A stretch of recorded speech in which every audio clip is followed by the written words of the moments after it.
So here's a multiple choice example. I would imagine it's quite possible you'll see something maybe similar to this one on homework or maybe even on an exam at some point in this class or some other place, maybe a quiz.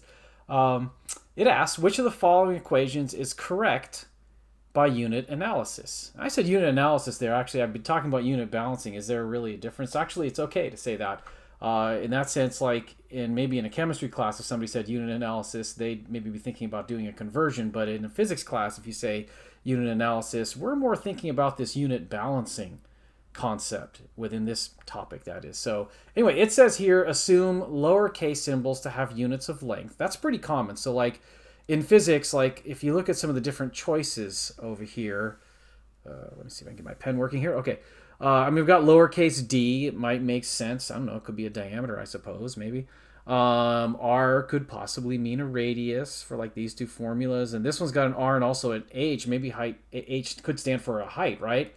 All of those are examples of physical quantities that would fall within the category of length. Maybe I should have said dimensions of length here. I think I said before sometimes people use the incorrect word. It's understandable though, right? I mean, I think that's fine to say it that way, even though it's maybe not quite textbook correct.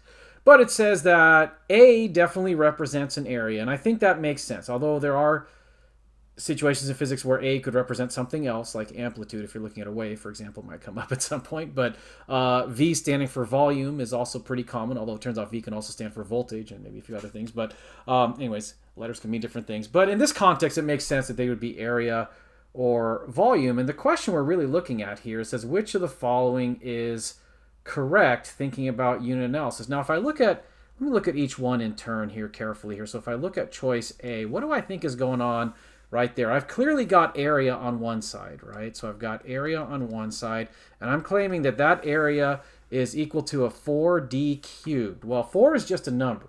That's just a math number.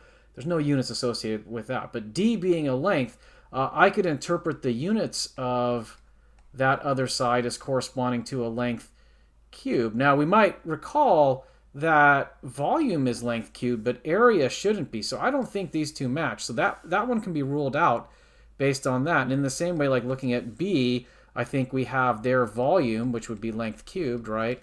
But if we look at the other side, what's the other side going to be? Well, maybe that pi is going to help us out or not.